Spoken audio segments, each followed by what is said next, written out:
He's on abusive doses on performance-enhancing drugs. He goes through crippling anxiety every single day. Every day, essentially, he has to not choose violence. He does not feel normal human emotions. Every day that I'm on high doses, I wake up in the morning afraid of the rest of my day. Intrusive thoughts. I think about violence all the time. Well, if your testosterone is 25 times what it's supposed to be, what the hell do you think it's going to make you think about? Another one is a marked proximate reduction of IQ. Like right now, as I talk to you, I'm on contest prep. I'm on a considerable dose of anabolics. I'm not as smart right now, and I can feel it.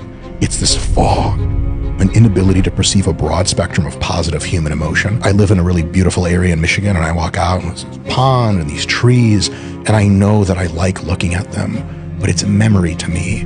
I go work out every morning, and I look at the pond and the trees, and I'm like all I feel is rage and frustration and anger. That's my daily life. Wow.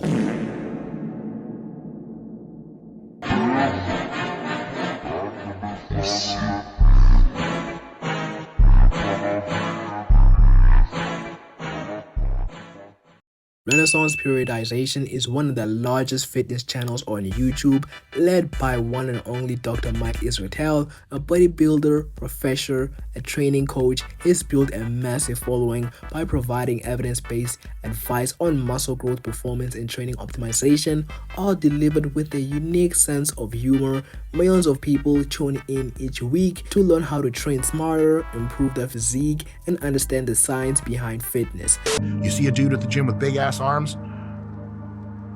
I love it. I love your big arms. Can I touch them? Can I touch you? Can we make out? Those are perfectly good things to say.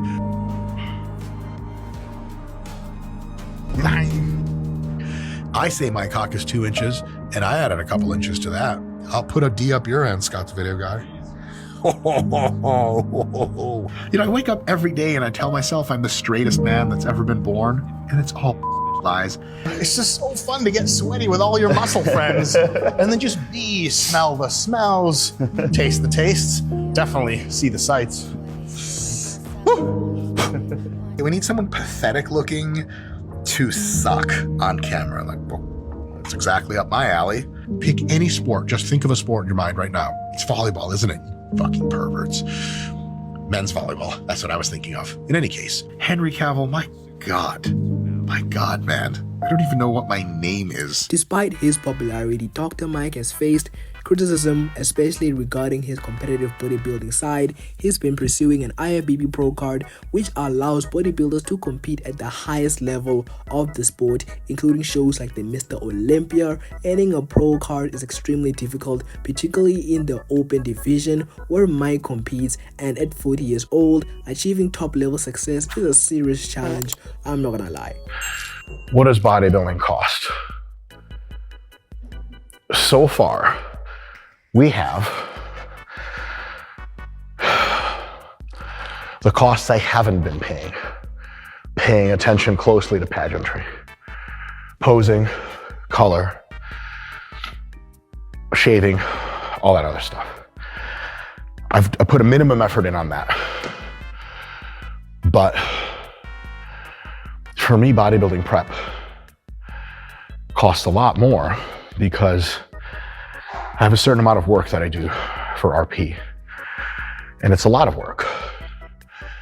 And in order to come in my best attempt at good shape, in the last several weeks before a show, I have to taper that work down significantly so that the overall fatigue can fall and I can look my best.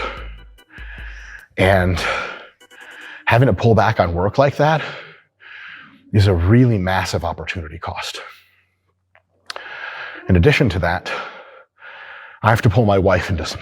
Have what's known as quarter turns. They are judging you from the side to see your conditioning, your shape, your symmetry, your balance, and so on. And so Mike Israetel standing to the side, he has the size. It's clearly there, especially in the legs. He has gigantic legs. I do believe he has the legs that could belong on an IFBB Pro. He has quality lower half. He does have the muscle. However, look at the size of his waist. Do you notice the blockiness, the thickness of the stomach? When he's standing to the side, you want to stomach to be as lean as humanly possible. You want it to not appear very wide, but to appear very small. In comparison, a guy like Chris Bumstead, such a tiny waist, gonna give the illusion of having that much more size. And so because Mike Israetel has a larger, thicker waist, he doesn't have the illusion of having the perfect shape and symmetry. The waist is large, it's not very small, he doesn't appear to have shredded obliques. I don't see as much definition as I'd want to. When I see you doing a quarter turn, I want to see obliques that are shredded, almost like you're playing the guitar. And remember, I'm in my off season. Who has better obliques? I'm a 48-year-old man. This is me on every given day. I didn't diet to do this video. If Mike Israetel had perhaps my obliques with his physique, he may in fact be an IFBB pro. So overall, to improve this stage, competitors often increase their use of performance-enhancing drugs.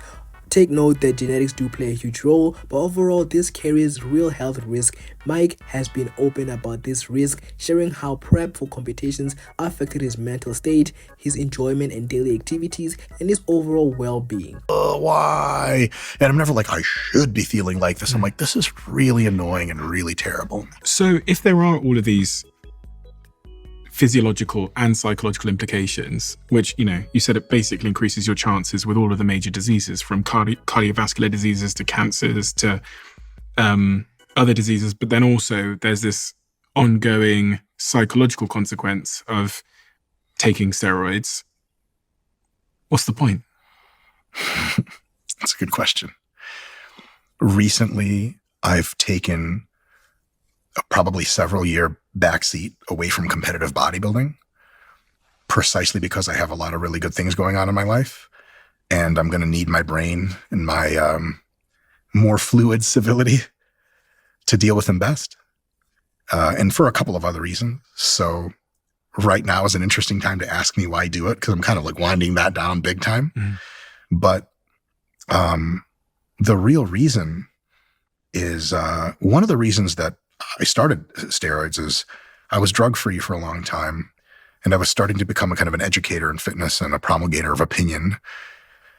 And a lot of the people who were in the industry at the time, this is not as true anymore. Now drug-free bodybuilding and fitness is exploding, which is a beautiful, wonderful thing.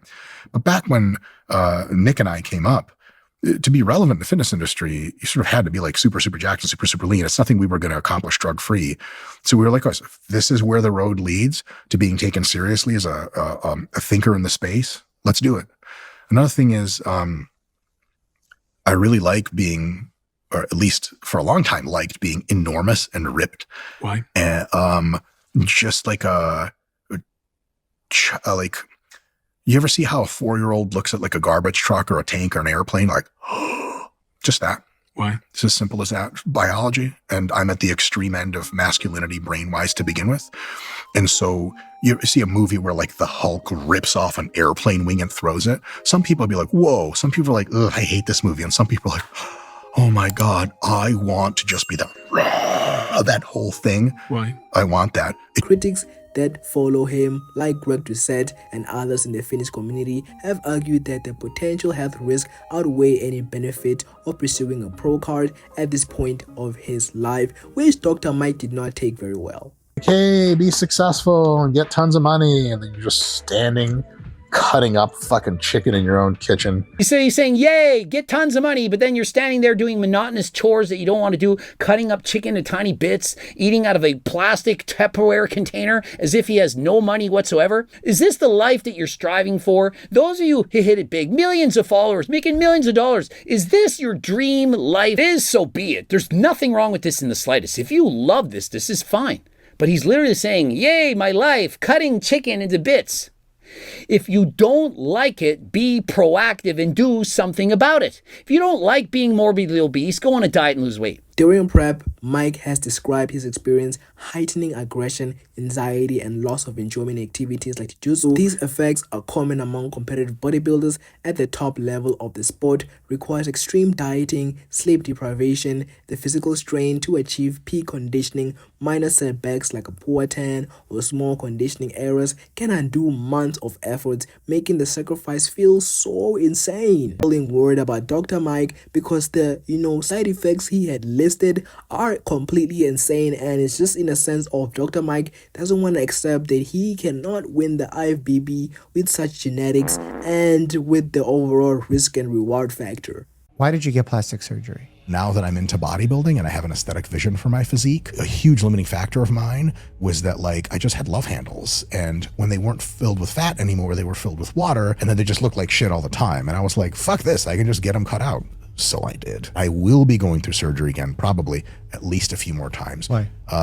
One is I have some loose skin and extra fat cells around my lower chest area, some cases around my back, and actually just out of sheer genetics in my tie-in between my biceps, triceps, and shoulders, right this area. And those can actually be kind of furrowed out with surgery. I do have hypothetical, probable plans for a very ambitious surgery. No matter what body fat I have a big gut, just plain old. And it's really just a genetic laxity of the abdominal wall. It has nothing to do with muscle strength and none of that shit. And so you can plicate the obliques, you can plicate the rectus abdominis, and it brings your waist in. And just in case you were ever going to blow that out, you get a polymer sheath installed around your entire, like a corset sheath, and then it constantly keeps your waist to the size that most people of my leanness have. I have been thinking about potentially going to that next level of surgery and getting my two bottom ribs broken inwards to have an even cooler, even smaller waist. Ideally, I'd like to have a tiny waist. I think it's magical. Dr. Mike Israetel has been exposed for being a sham in the fitness industry. Now, Mike got his PhD from Melbourne University, and his PhD thesis was around testing Division I athletes' strength, power, speed, and body composition. But Solomon Nelson looked into his theories, and he's called it very unoriginal. It was also riddled with a lot of errors, poorly edited, and had overall weak methodology. And now it's simply raising questions about his credibility in the fitness industry. And Nelson's allegations go into more depth about Dr. Mike not having actual claims or new theories or methods to his thesis. And apparently the document is basically 3 standalone papers stitched together rather than one single building argument. And Dr. Mike has been ridiculed a lot in the past 6 months from people questioning his ideologies and training philosophies. And some people are even saying his old self would never agree with some of the things he says today. Israetel's PhD is potentially being used as a marketing or authority badge in the fitness industry. I'm both on a raw IQ scale smarter than